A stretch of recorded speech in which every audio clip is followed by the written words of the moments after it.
Welcome to Nation Building. On this program, we examine political, social, and moral issues in leadership. I'm your host, Winston Pinnock, and today's show, we have former Senator and former Chairman of the Free National Movement, Mr. Michael Pintard. Mr. Pintard, welcome to Nation Building. It's good to be here. Thank you for coming, sir. When we come back from this break, we're going to talk to former Senator Michael Pintard on a number of issues that you want answers to. Stay tuned.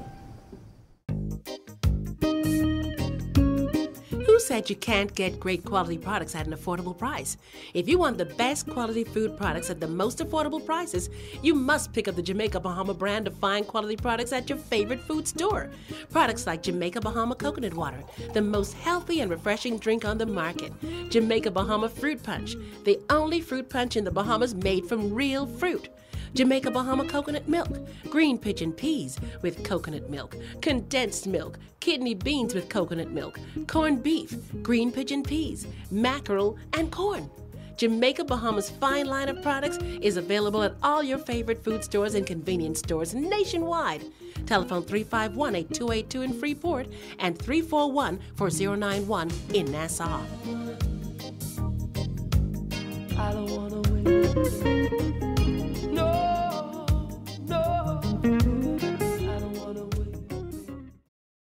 At Henry F. Store Electric Company, we supply all your electrical needs for any size project, from residential housing to luxury hotels. We can help you achieve just the right look, from doorbells to chandeliers, table lamps to ceiling fans, wire, conduit, panels, dimmers, switches, plugs, and even tools. And don't forget light bulbs. We have those hard-to-find, energy-saving fluorescent bulbs and more. Henry F. Store Electric, number 135 Mackley Street.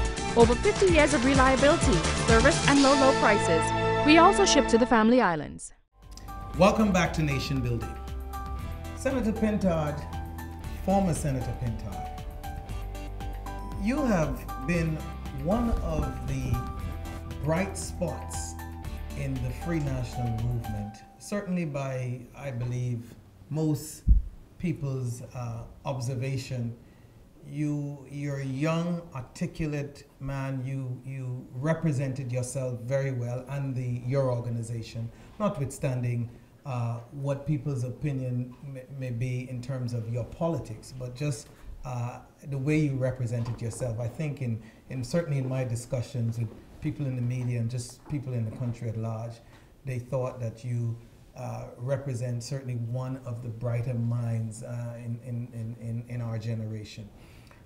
Want to take the opportunity today to have you share a little of your background with our viewing audience, what you did prior to politics, and share your story from whence you came. Yeah, that's quite a bit to cover in a short period of time, but essentially I've worked as a human resources development consultant, but my primary passion and focus has been using the creative arts to empower folks, as well as to critique the way we function as Bahamians in general, and the way we function in our politics and in our social development. So I see myself really as a social entrepreneur, that I have very little interest in merely generating money. I prefer to generate income working in the area of my passion and the area of my calling or my mission in life. And I see my mission as empowering Bahamians in general, young Bahamians in particular. And having worked with the Commonwealth Youth Program, I've had an opportunity certainly to pour part of my life into young leaders from around the Commonwealth. I functioned for at least 3 years as the youth representative for 52 Commonwealth countries, and that assisted me in really developing a global perspective, having a clearer understanding of what our counterparts in other jurisdictions are doing to tackle some of the same issues that we're facing here in the Bahamas. And so I'm excited to be a part of the nation building process in the Bahamas. And one thing I've gathered from studying leaders, and Steve Covey in particular, he makes the point that leadership is a decision. It's a choice, not a position. And so I've never been attached to any position I've held, whether appointed or elected. They've been useful in enlarging the platform from which I speak, but they have not defined me. And so, so I'm at ease transitioning from where I was just a matter of weeks ago to where I am now. I'm quite comfortable in my skin, and I'm poised to continue to make a contribution to the Bahamas. We're going to get into more in-depthly into your experience as a senator and ultimately what led to your departure from the Senate and the chairmanship. But your background, you did a lot of creative arts, poetry. Talk a little about what you did and the impact to the country, if from your point of view, and what was the usefulness of your using your... Well, my formal training is in agriculture. I did studies at the College of the Bahamas, Tuskegee, and spent some time at McGill as well. But really by accident, I stumbled into the creative arts, and political satire, I think, beyond the poetry, has been the most recent contribution to the country. Our politics is venomous. It is unfortunately quite vicious. And I found that writing political satire, poking fun, whether it's at the political organization I belong to or the other organizations that exist, what it did is it reduced the venom. It lowered the political temperature, particularly after a heated general election. And so I think, based on the feedback that I've gotten from many Bahamians, I think that's singularly been a very important contribution to us not taking this thing as seriously as we have taken it over the years, and learning how to sit alongside persons from different political persuasion and laughing at some of the absurd notions that we have or behavior Bahamians have engaged in the silly season. But you talk about the silliness or the for lack of a better term of politics, but isn't it just a part of cut and thrust of politics, not just here in the Bahamas, but in the region and the world, isn't? Yeah, but it doesn't have to be, because I think there are many persons who do politics in a different way, that they don't believe the politics of personal character assassination is absolutely necessary to the process. And are you suggesting that you have not engaged in that type of politics? I'm suggesting that I have no difficulty being combative, but I don't seek to fabricate untruths about persons in order to gain a political advantage. And the unfortunate thing is that some of those persons who you oppose, there are sufficient unfortunate things in their lives that there is no need to fabricate. But again, the focus really should be on what is the way forward, what are the solutions that someone who's entered public life has in mind to contribute to the national discussion and the national work that we should be engaged in. And historically, my perspective has been that I ought to come to any discussion equipped to make a contribution to move us beyond where we are. And that has been my motivation. That if there are others who are better suited than myself to carry out a function, I have no difficulty deferring to them. I don't need to be in charge. I believe I could be very useful around the table. And do you find that the majority of your colleagues, whether in your party or on the opposite side, does not come to the table with that mindset? I think many of the persons who are involved in public life initially came to the table with a view that they could make a difference in the lives of Bahamians. I must confess that most of the discussions I've been involved in politically, it surrounds this prospect of winning as opposed to transforming people's lives. And that, I think that is unfortunate. I think the present government, the PLP government, has demonstrated the capacity to win, but has not demonstrated the capacity to effectively govern. So winning cannot be the end all, and I'm not interested in participating in a process, even in my own organization, where the primary motivation is is winning. I think the primary motivation ought to be the transformation of people's lives. And while some would argue that political organizations exist to win, the reality is if I come to a conclusion that even in winning, transformation is unlikely to occur, then I have to consider whether or not I want to opt out of that process. But many in politics will say that the whole purpose of being involved is to win. After all, if you cannot win, you cannot govern, you cannot bring about the lofty changes. That's fine, except though that there are persons who have come to the conclusion that if winning is going to trump your level of preparedness in order to transform people's lives, then that winning is going to be hollow and shallow, as we are experiencing right now today in the Bahamas. And so the point I'm making is that the focus ought to be on in what ways can I alone, and I in conjunction with others, assist in changing the social conditions of our people, making sure that law and order exists in our society and we can return to a place of greater civility. How can we work in concert with each other to prepare persons so that they can be a part of a world-class working force in the country, that we have the capacity to export talent elsewhere?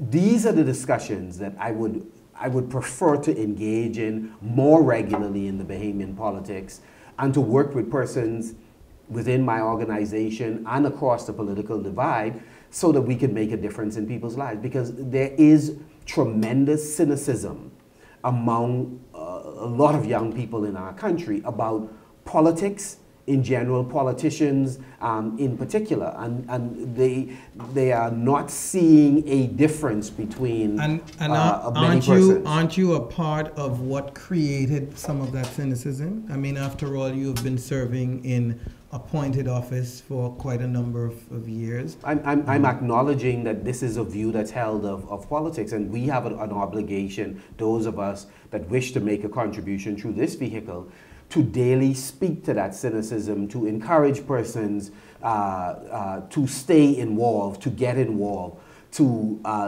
again hear the arguments clearly, then make a determination on whether or not we are all alike, or there are some clear differences in the ideas we hold, the way in which we live our lives, etc. And I believe certainly I believe that I'm different. I believe that a number of my colleagues are quite different. I see some persons in the Progressive Liberal Party, in the DNA and other organizations who I think can make an invaluable contribution. Positive. Oh, without question. I think the unfortunate thing with respect to the present government is that the young, talented new generation leaders have had negligible impact on the culture of that organization.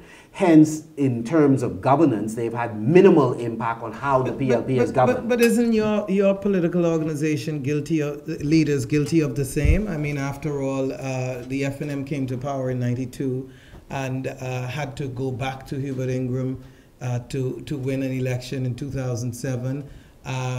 Many expected that he would have moved off the scene and make room for younger talents like yourself. That didn't happen. So, I mean, both parties are guilty of it. I think it's a different point. The point that I'm making is that the way in which we ought to govern our country, I'm suggesting that the new generation politicians have had minimal impact on that. And so when I talk about the way in which we govern our country, I'm talking about, one, altering the structures that we presently have that is a drag on good governance. So in other words, we ought to be engaged in a discussion about whether or not it is appropriate to have the Attorney General appointed and sitting in the cabinet, as opposed to looking at another way of selecting your Attorney General. When I talk about adjusting structures, I'm talking about putting in place an independent Department of Public Prosecution, looking at a different way in which we select our Commissioner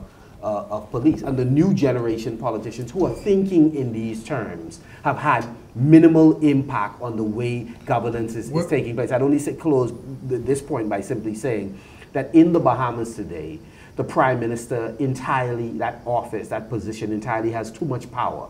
And I do not care how benevolent a leader may be.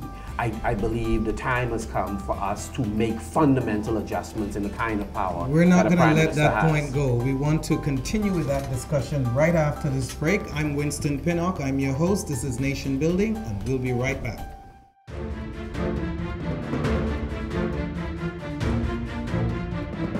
Shipping hubs around the world are deepening their harbor in preparation for the Panama Canal expansion.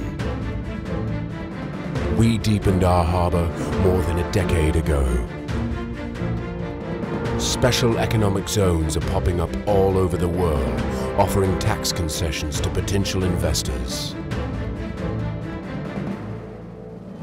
We've been offering zero taxes for the past 6 decades.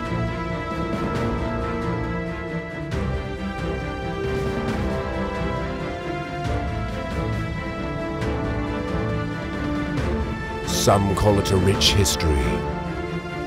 We call it the Grand Vision. Grand Bahama Island. Imagine the possibilities. Hello, I'm Wendell Jones, and every time I sit down and I watch JCN television, I drink the Jamaica Bahama fruit juice. It's so pleasing to the palate. I've been cooking Bahamian dishes for generations. I now use Jamaica Bahamas product. The rice is very fluffy, very tasty, and good eating. Jamaica Bahama product is simply the best. As an insurance agent, my life is go, go, go. But whenever I need a refreshing break, it's Jamaica Bahamas Island Mixed Fruit Drink. Good. Hi, I'm Debbie Bartlett from GEMS 105.9 FM. The effect that Island Junkanoo Juice Medley has on me is exhilarating. Welcome back to Nation Building. My name is Winston Pinnock, and I'm your host. And today we are having a very lively and a very serious discussion about the future of our country, and we're talking with former Senator Michael Pintard, who served as the Free National Movement's chairman for most of the last 2 years, I believe. Mr. Pintard, you were talking about issues of reform, fundamental reforms to government. And there has been, for probably the last 15 years at least, the Coalition for Democratic Reform with Dr. B.J. Nottage, the DNA and countless others have come about promising reforms. And even the major political parties have promised some reform, though not going as far as some of the new political parties. Yet there has fundamentally been no real change. And you served in a high capacity, in a high office in the Free National Movement, though not in government. Well, you served in the Senate while the party was in government. Some people are of the opinion that the Senate is simply a rubber stamp. What say you? Again, I support fundamental restructuring of the Bahamas, not just in terms of the political institutions, but in terms of the economic levers of the country. This is a part of why there is an active discussion going on in the private sector about us as a country looking at a new economic model, the model of anchor projects or one substantial project being the engine that pulls the rest of the economy along. Persons have come to the conclusion that that kind of economic model has served us for a time, but is no longer useful. And much the same way, I share that view. I also, as I mentioned before the last break, a number of fundamental adjustments that need to be made that also, I believe, call for additional review and adjustments in our Constitution so that we could return power to the people. There are insufficient checks and balances on the power of a sitting Prime Minister. And so, again, I believe that any organization that seeks to lead in 2017 or before should have a real discussion with the public about what their view is about fundamental reform of the system that we presently have. Did you, former Senator Pintard, we're used to referring to you as Senator, so excuse me. Did you, while your party was in office and you served as a senator, did you champion these causes that you are now championing in and have been championing in the opposition? No, in opposition is where we have had real fundamental discussions about adjusting the system. And while in government, of course, as a senator, I spoke about those issues that were near and dear to my heart. And at that time, a lot of that had to do with urban renewal, that I felt then, as I do now, that we were wasting millions and millions of dollars in what we were calling urban renewal, which is an inappropriate term for what we were doing then, and in my estimation, what we're doing now. So the short answer is no. These are matters that over the last few years have been even crystallized in my mind and my heart that this is a part of an important step in terms of us Why only forward. in the last few years? No, again, we all go through political evolution. There are certain core issues that for years I have spoken about. Again, one is the importance that every single Bahamian ought to have access to running water, light inside, toilet facilities, etc. And that is a matter I've been talking about and working on actively with results for no less than 15 to 20 years. I've talked about youth empowerment and youth development, and based on my own challenges as a young person in high school, have used that to motivate and seek to inspire hundreds and thousands of young people. So in everybody's political evolution, you examine what the challenges are in the national life of the country. You make a determination on what role you're going to play to improve the prospects for Bahamians. And at this stage in my development, I've come to the clear conclusion that not one, two, or three persons are sufficiently equipped to make the kinds of fundamental determinations that are being made on behalf of 350, 400,000 persons. And so my point is, governance has to be deeper. Fine, and your critics would say that you are only of that position now because you are in opposition. No, not at all. This has very little to do with opposition. I'm making the point. I don't care who's coming into power as Prime Minister. I have absolutely no confidence in any one individual holding the kind of power that Bahamian Prime Ministers have held historically. So this has very little to do with opposition politics. The parts that relate to opposition politics might be, for example, the establishment of a private department of public prosecution, an independent department of public prosecution, because we have seen several instances under this administration where we believe alternate decisions would have been made if for example, such a department was in place. And so, yeah. So and the question is, have you seen those examples when your party was in office? There wasn't an independent department of public prosecution. No. I think it would have served us well then. Fine, but my question is, the same things that you are now accusing the current government of, would you, and you don't necessarily have to say them if you don't want to, but have you seen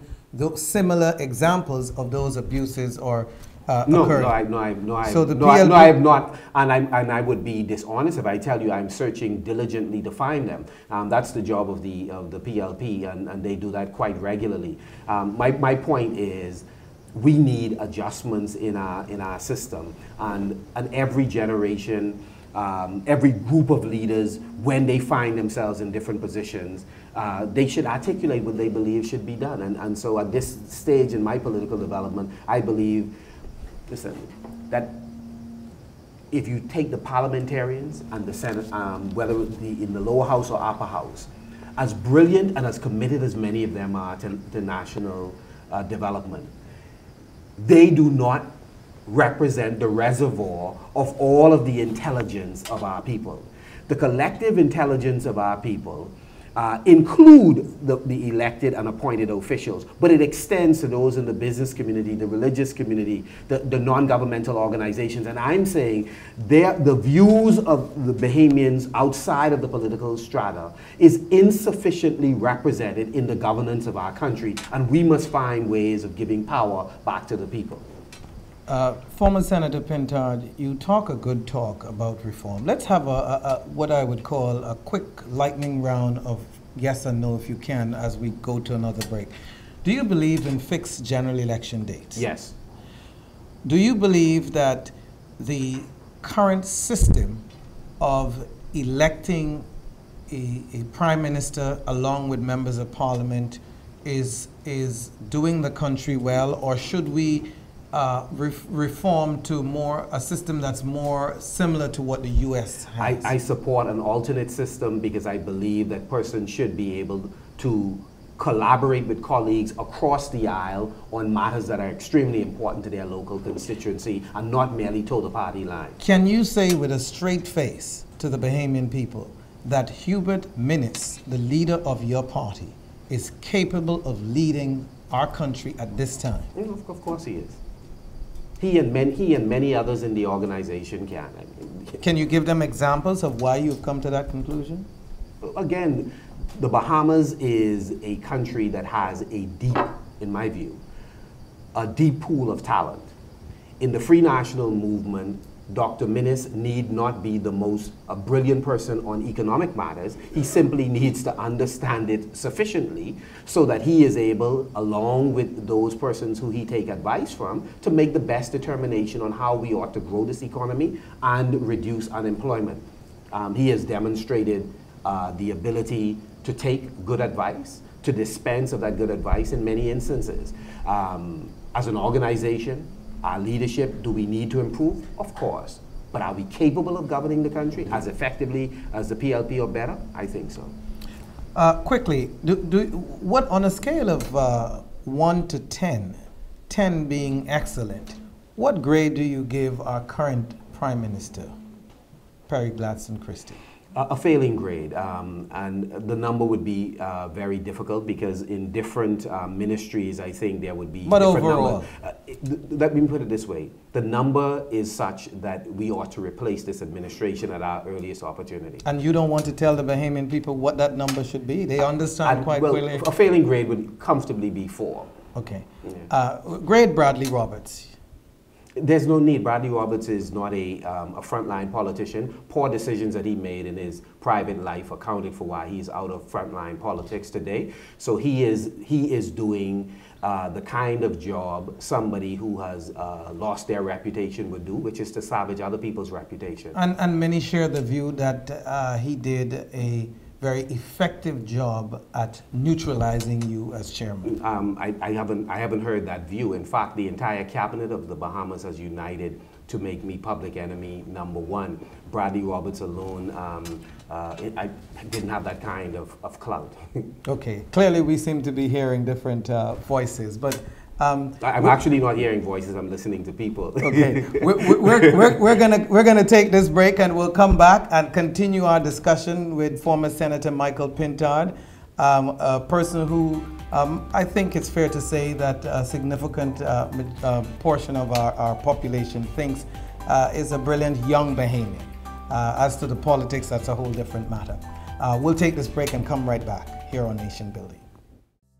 Are you a business person staying for a night, a week, or a month? Holding a meeting for your company or organization? A couple starting your married life with your wedding? Looking for vacation happiness on Grand Bahama Island? We know our happiness will make you happy. You'll see it in the smiles on the faces of our people. Our common goal at Pelican Bay Hotel is to anticipate what you need to be happy and to see that you get it.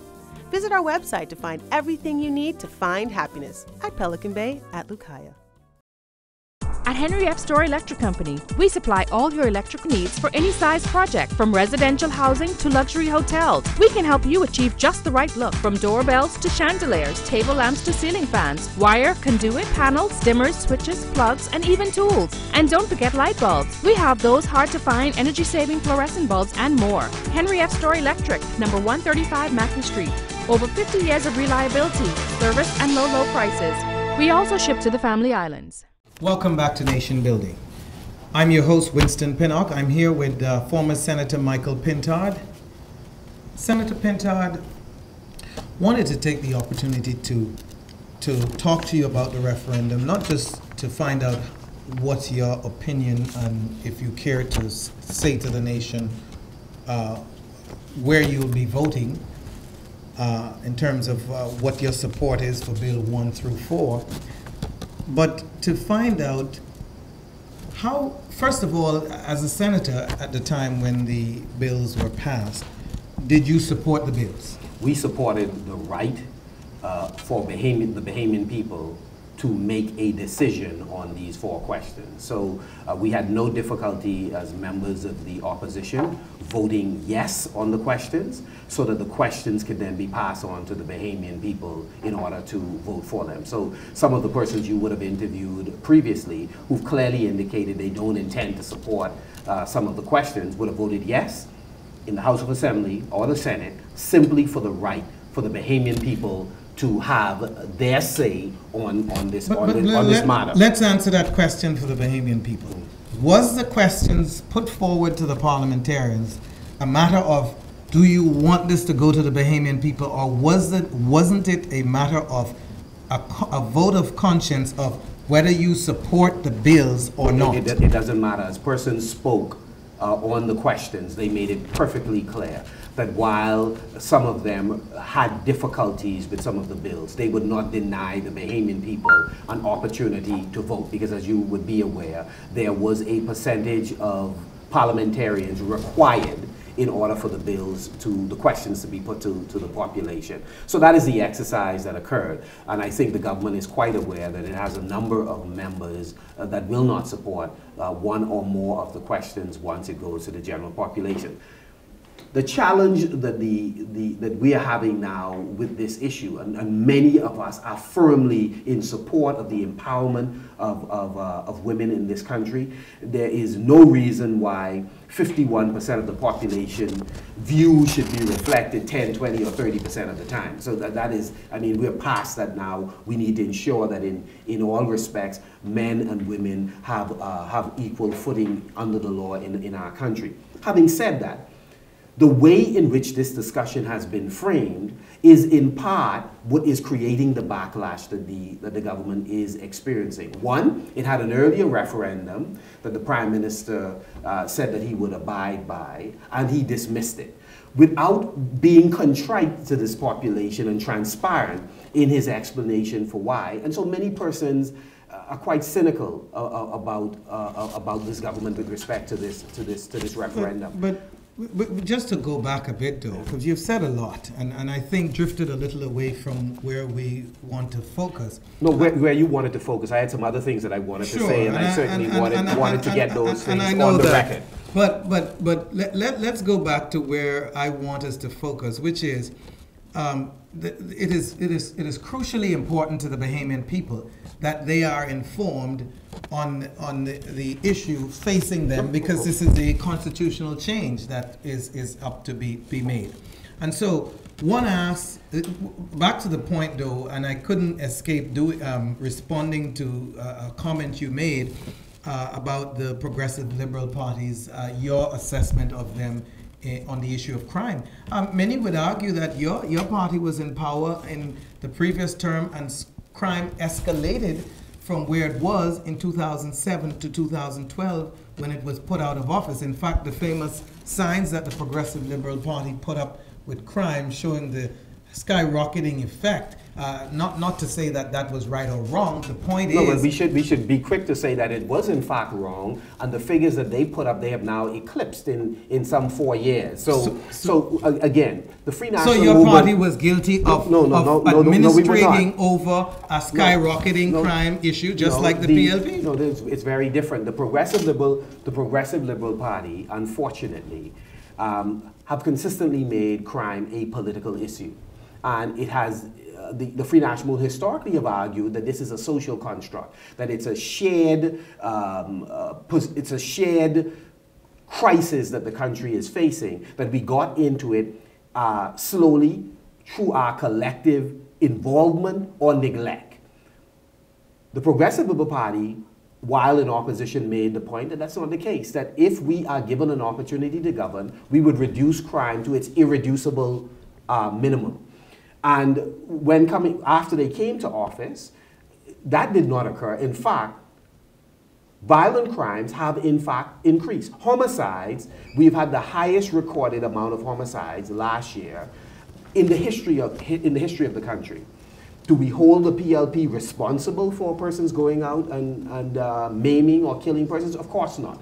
However, what you do expect from a government is to lay out a comprehensive plan. To date, we have not received a comprehensive plan from the Progressive Minister of National Security. It never happened. It never happened. Had any number never happened. He made a national announcements, met with the public, any number of town meetings, and I'm sorry, you're misinformed on that matter. The Minister of National Security has promised to provide a comprehensive plan. So has the Minister of State. So has the Prime Minister.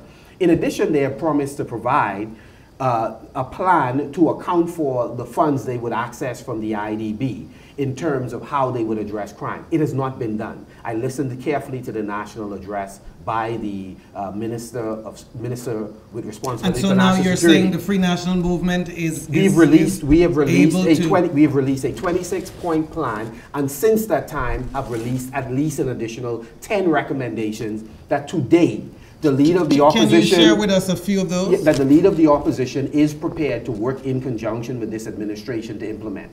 And one of the things that we have clearly said is that it is important for us to eliminate the habitats where criminality flourishes in inner city areas. And that is what urban renewal was designed to do, according to Mr. Christie, and he's not been successful. And so, how do you say he hasn't been successful when he's been awarded by any number? Urban renewal has been awarded by any number of international organizations for doing a fine job. Mr. Pinnock, you are intimately familiar with New Providence and the inner city of Grand Bahama. I am.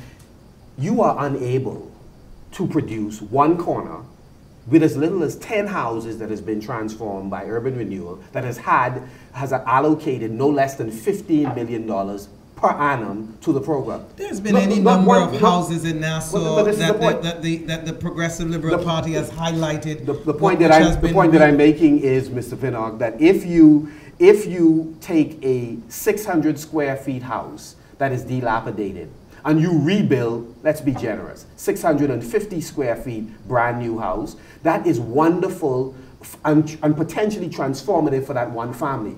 The difficulty is that is one house that has 15 other houses in close proximity that has not seen the light of day. So if we're talking about transformation, we must raise the expectation of our people of what is possible, and then we must work in conjunction with them to deliver that. And I'm not suggesting, I'm asserting that urban renewal has not done that.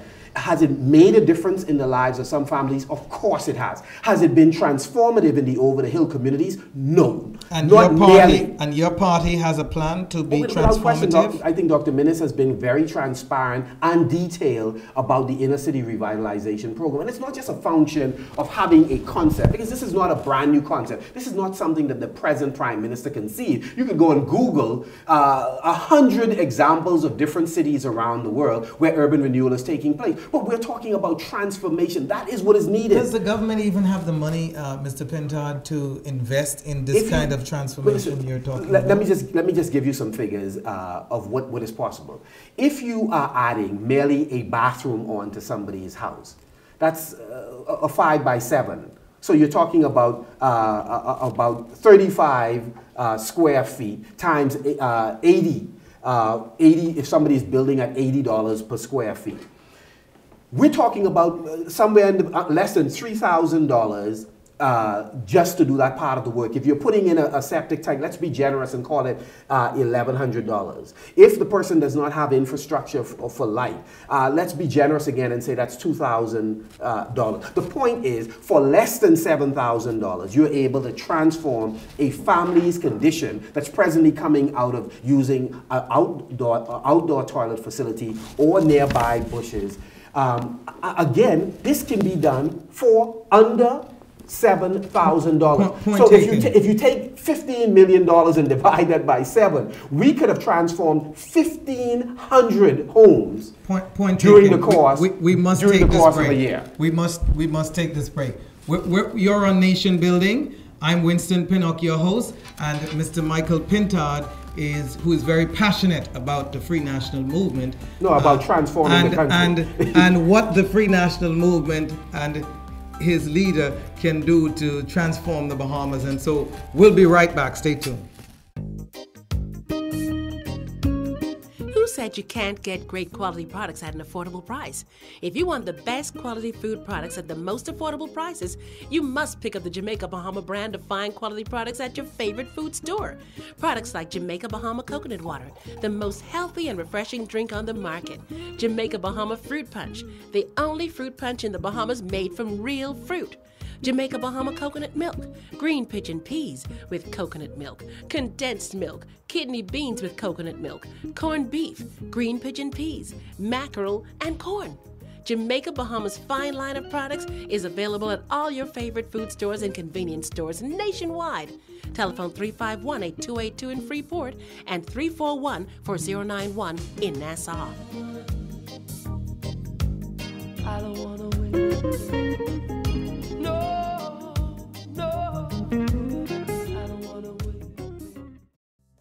Are you a business person staying for a night, a week, or a month? Holding a meeting for your company or organization? A couple starting your married life with your wedding? Looking for vacation happiness on Grand Bahama Island? We know our happiness will make you happy. You'll see it in the smiles on the faces of our people. Our common goal at Pelican Bay Hotel is to anticipate what you need to be happy and to see that you get it. Visit our website to find everything you need to find happiness at Pelican Bay at Lucaya. Welcome back to Nation Building. I'm Winston Pinnock, your host, and I'm with former Senator Michael Pintard of the Free National Movement. Mr. Pintard, we started out trying to get you to make a declaration to the Bahamian people as to whether or not you voted in the Senate while you were a senator in support of the bills, and then also to state whether or not you are prepared to, as a citizen, vote for those bills, and whether you encourage the Bahamian people to support bills 1 through 4. Let me first, just as a point of clarification, historically, all persons who know me know that I'm a very passionate person, and I'm first a nationalist. I'm committed to the Bahamas, and the Free National Movement happens to be the organization that I support. I'm not a die-hard F&M, meaning that if my party begins to contradict the values that have you could become a PLP. You could potentially join the PLP. There's no possibility of that, but it is in the realm of possibility if my organization goes against the fundamental values that has grown this, given birth first and grown this organization, that I could opt out of this process. I just wanted to make that point. So when you talk about being passionate about the F&M and passionate about my leader, I'm passionate about transforming this country. I just happen to believe that the Free National Movement is the best vehicle at this time, and I think that's an important distinction to make. In terms of the referendum questions, again, I think that the pastors are now raising some very important questions, and we ought to have a candid discussion in the country about these bills for a number of reasons. As I said during my contribution in the Senate, one of the unfortunate arguments that I heard is that persons who raised questions, not disagreed, raised questions about the 4 questions that the country is being asked to vote on, was sometimes dismissed as being hysterical, homophobic, uninformed. Well, the reality is the importance of an education program is to help enlighten Bahamians so that they can understand what the bills are all about. For my part, I thought that they were framed incorrectly in the sense that bills 1, 2, 3 were really, by and large, about citizenship, and that we have not yet, as a country, had a deep enough discussion about citizenship. There are important questions a number of Bahamians wish to raise. For example, that should every citizen have the identical entitlements no matter how they came by that citizenship? So in other words, if somebody became a citizen last year, should they have the right to run for all elective offices, inclusive of the position of Prime Minister? Now, while as a fairly liberal Bahamian, that is neither here or there, for me, there are others who may have an issue with that. And so we needed to have a much more candid discussion about these bills. And so it is my hope over the course of the next few weeks that we don't carnage each other as we go back and forth having a discussion about this issue. Some would say that it was irresponsible of persons like yourself and those in Parliament to not have had that discussion prior to voting. And I heard what your reasoning earlier. No, the discussion was had. In fact, we were the persons who raised those issues. We do not control the agenda of the discussion. The government does. So why not then just kill the bill there? Why did you and ministers support the bill with all these concerns? Why put the possibility of quite simply, because for some persons, some of those matters were not fundamental enough to prevent this population from having a say on whether they support them or not. Don't you run the risk of allowing the population, the Bahamian population, to be hoodwinked if by some means, we have tremendous confidence in this population that they are quite astute and quite keen, and many of them have already made their determination in terms of where they stand. For my part, my family, we're having ongoing discussions about how we will vote when we go into the booth. One of the concerns that was expressed much earlier on bill number 4, we thought the government should have ventilated it more, because as much as the government says it does not have a horse in the race, which it said on the referendum, it does. It does. And we should just be candid about it. This isn't, ensuring the empowerment of women and the equality of women is so important. The government should just simply come out and simply say, listen, we put these forth because we believe this is something that should happen fundamentally. And feel no way about it. On bill number 4, why didn't the opposition propose a amendment, change the language to the opposition did. And in fact, we were a part of the group that in fact proposed the adjustments. And if you would recall, there have been several adjustments in the question, particularly on 4, there have been adjustments based on feedback from the religious community and as well as from the opposition. So with all of that, why at this point there are still these questions? Why there are still Bahamians who have questions? Because one of the recommendations that a number of Bahamians made is they wanted the language to say male and female from birth. Now, I thought the Commission has offered a number of credible arguments as to what male and female means within the Bahamian Constitution, etc. But a number of Bahamians felt that it would have been simple and straightforward to simply say male and female from birth.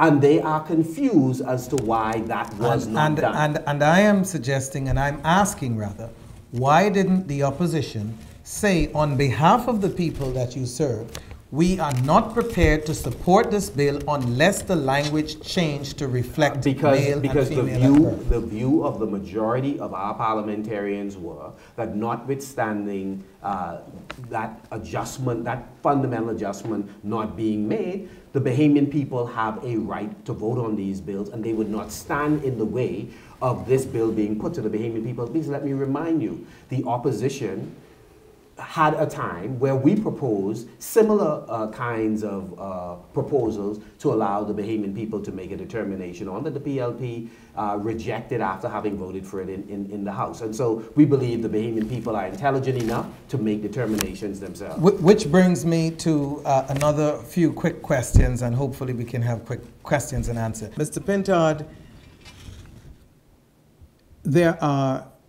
there's an interesting observation that I've made that even what would be considered one of your harshest critics, Bradley Roberts, in the Progressive Liberal Party's chairman, the person of the Progressive Liberal Party's chairman, has in your departure from the Senate and the chairmanship of your party, commented rather, that you are a talented, young, bright Bahamian, and sought to blame Dr. Minnis for your departure from the Senate.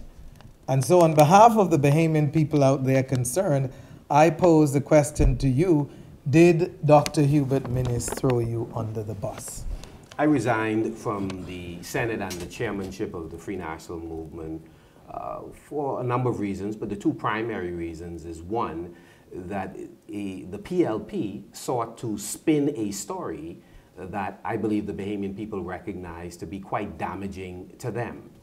A private conflict existed. In the course of that private conflict being investigated, some revelations came forth about how this government quite possibly have been influenced by big money. The response of the Progressive Liberal Party was to carry out a spin campaign seeking to make the chairman of the FNM the center of this story that they were constructing. I thought that the victory of the Free National Movement, helping to deliver the Bahamian people from an ineffective government, was far more important than our message being lost because the PLP sought to make me the center of the story. And I thought it was appropriate to step aside so that the party can continue with its work.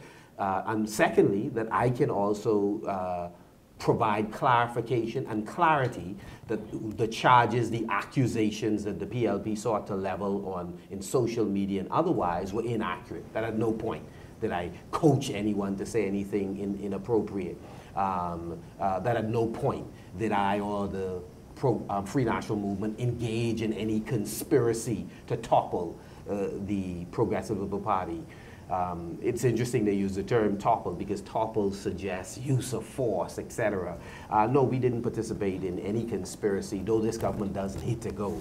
And so those were the reasons why I resigned. Nothing unethical or illegal was done, which is why I challenged the PLB. Go ahead, release your entire tape, not doctored tapes, any snippets that seek to, that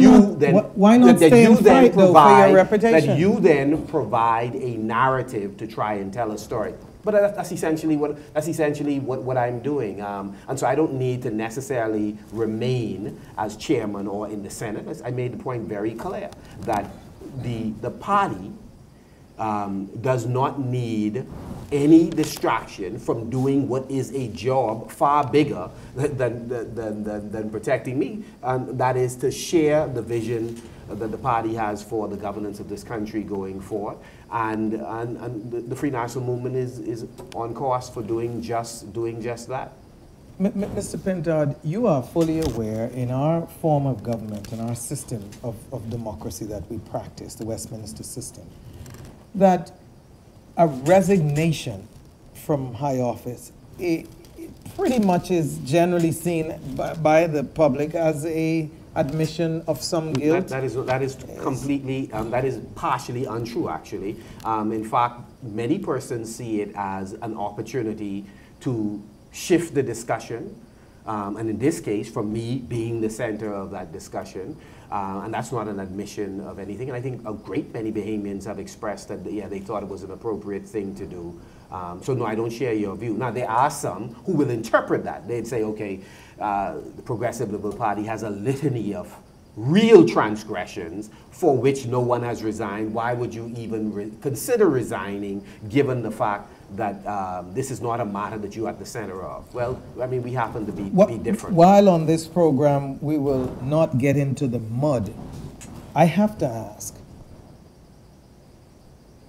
do you think in retrospect that you made poor judgment in terms of, at any point along the way, in terms of the actions that led to you, poor judgment in terms of meeting with these characteristics that these persons that has been well mentioned in the media? to have provided information to you. I'll quarterback that issue at a later date. I've already commented on that in the media. I'm not going to restate that point. I'll just simply say this, that a lot of questions have been asked about temporary and very brief meetings with persons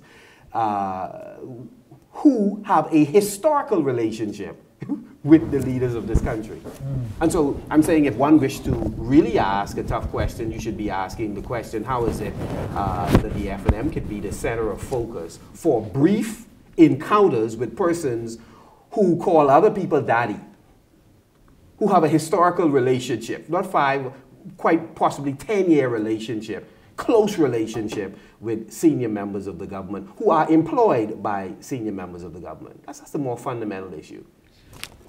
Are you still prepared to seek the party's nomination, and if so, where? I intend to be in frontline politics if, first of all, the people on the ground would have me. So the party's endorsement is secondary. It's as I move through the community of Grand Bahama, if there is a call for me to offer my services, I would be honored to do so, and so I can say quite candidly, it is my hope to be in Grand Bahama as a candidate, and then secondly to again make the case to the party that I would be effective as a standard bearer for the organization. But my ability to serve is not dependent on an endorsement from an organization. Let me just make that clear. Over the course of the next few weeks, I intend to launch an organization called LAWN, L-A-W-N, Light and Water Now.